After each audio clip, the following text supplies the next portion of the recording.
Hello students, now we start a very most important chapter trigonometric function. इसके basic concept हमारे clear होना बहुत ज़रूरी है। अगर ये क्लियर नहीं होंगे तो हमको बहुत ज़्यादा प्रॉब्लम आने वाली है। ओके, स्टार्ट करते हैं। ट्रिग्नोमेट्रिक फंक्शन क्लास 10th में हम पढ़ चुके हैं ट्रिग्नोमेट्री के बारे में। फर्स्ट है ट्रिगोनो, सेकेंड है ट्रिगोनोमेट्रॉन से मिलकर ट्रिग्नोमेट्री बना है ग्रीक वर्ड से। ट्रिग्नो मतलब होता है ट्रायंगल, इसका मीनिंग होता है हमारा ट्रायंगल, इसका मीनिंग होगा मेजरमेंट, मेजर यानी किसी ट्रायंगल का मेजरमेंट हमको करना है। ओके, देखो हम इसको कह सकते हैं trigonometry mean the science of measuring triangle. Okay, इसको हम पहले बेसिकली क्लास 10th में स्टडी कर चुके हैं। अब थोड़ा सा हम डिटेल में इसको डिस्कस करेंगे। तो सबसे पहले हम इसमें डिस्कस करेंगे एंगल्स के बारे में। एंगल्स क्या होता है? ओ ए एक हमने रे कंसीडर की। जब ये ओ ए रे रोटेट करेगी along the point O, rotate होने के बाद ये इस पॉइंट पर आ गई, सपोज बी से A O B is an angle, कहलाएगा हमारा एक एंगल कहलाएगा। ओ ए रे का रोटेशन आपका एंटी क्लॉकवाइज भी हो सकता है और क्लॉकवाइज भी।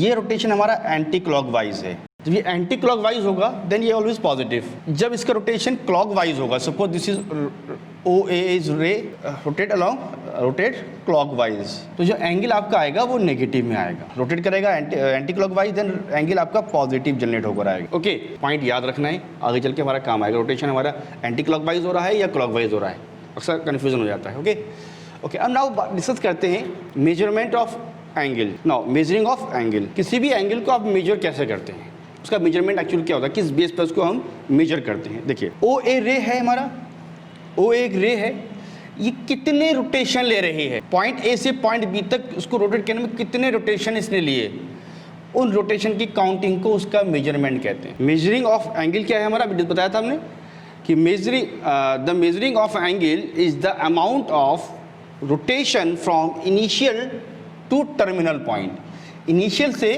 टर्मिनल तक जाने में उसने कुल कितने रोटेशन लिए, वो उसका मेजरमेंट कहलाएगा। 2, 3, 4, 5 एक्सेट्रा जितने भी उसने मेजरमेंट लेंगे वो उसका मेजरमेंट कहलाएगा उस एंगल का। ओके, किसी भी एंगल को मेजर करने के 3 सिस्टम्स हैं जिसके अकॉर्डिंग हम उसको मेजर करते हैं। फर्स्ट है सेक्सागेसिमल सिस्टम, सेकंड है सेंटेसिमल सिस्टम, थर्ड है circular system.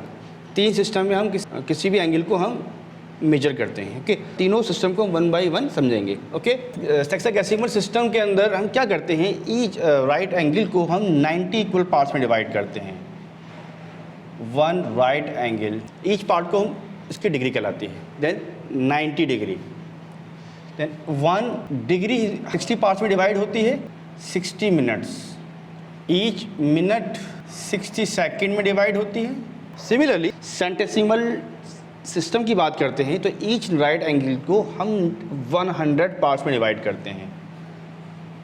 1 right, each part को हम ग्रेड कहते हैं, देन 1 और ईच ग्रेड को हम 100 पार्ट्स में डिवाइड करते हैं और ईच पार्ट को मिनट कहते हैं, और ईच मिनट को हम 100 सेकंड में डिवाइड करते हैं। अब हम बात करते हैं सर्कुलर सिस्टम की। सर्कुलर सिस्टम के अंदर जब हम एंगल का मेजरमेंट करते हैं तो उसको मेजर करने की जो यूनिट है वो रेडियन है। रेडियन क्या होता है ये समझते हैं। देखिए suppose this is circle, this is centre O, this is point A, it's radius भी सपोज आर। एक आर्क लिया ए पी आर्क, जिसका जो लेंथ है वो रेडियस के बराबर अगर है हमारी, तो ये आर्क सेंटर पर जो एंगल बनाएगा वो हमेशा 1 रेडियन के बराबर होगा। सेंटर पर जो एंगल बनेगा वो हमेशा 1 रेडियन के बराबर होगा। Okay, angle A O P which is equal to 1 radian.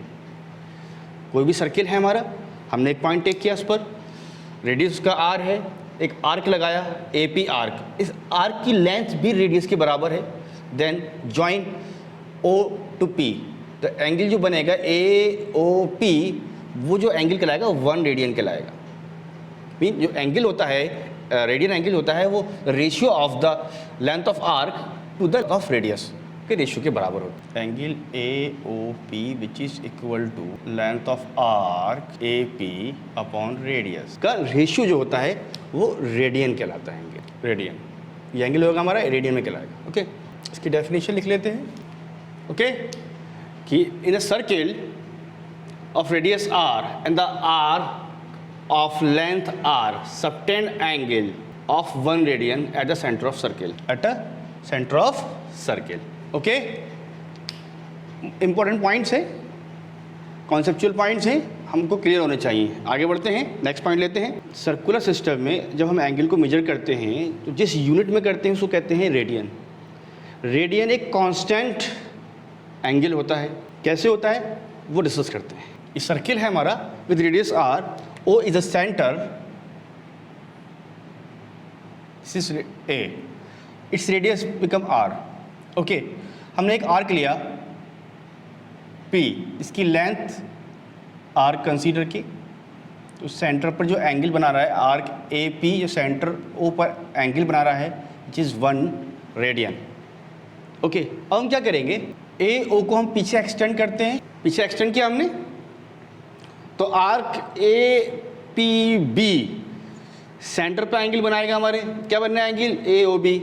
Okay, radius क्या था हमारा इसका, हमने क्या लिया था R, तो एंगल AOP क्या बनकर आया आपका 1 डिग्री 1 रेडियन। तो लेंथ ऑफ आर्क AP क्या है हमारा R। एंगल AOB क्या कहलाएगा हमारा, angle AOB a straight angle. अब स्ट्रेट एंगल का मतलब क्या हो गया, twice of right angle, twice of right angle. Okay, देखिए प्रॉपर्टी होती है हमारी, प्रॉपर्टी क्या है, angle at the centre of a circle are proportional to the arc subtending them. यानी जो एंगल का रेशियो है, जो एंगल्स हमारे सेंटर पे बन रहे हैं, angle AOP and angle AOB किसके प्रोपोर्शनल होंगे, AOP एंगल कब बन रहा है, आर्क AP एंगल बना रही है, आर्क AP, और AOB एंगल आर्क PB बना रही है। ओके, अब देखिए angle AOP upon angle AOB, arc AP क्या है हमारा, लेंथ इसकी क्या है हमारी R, रेडियस थी के बराबर है, हमने एज्यूम की थी। आर्क APB की लेंथ क्या है, अगर हम गौर से देखें arc APB half of circumference है, arc APB is equal to half of circumference, half of 2 pi r which is equal to pi r and which is equal to pi r, then we say 1 upon pi, therefore then angle AOP को अब क्या कह सकते हैं, angle AOB upon pi. Mean देखिए AOB क्या है हमारा, एक स्ट्रेट एंगल है, straight angle, straight angle upon pi. Angle AOP is equal to angle AOB upon pi. AOB क्या है कि स्ट्रेट एंगल है अपॉन पाई। अब देखिए स्ट्रेट एंगल भी एक कांस्टेंट है और पाई भी एक कांस्टेंट है, तो क्या हो गया AOP क्या हो गया हमारा, एंगल AOP एक कांस्टेंट कहलाएगा।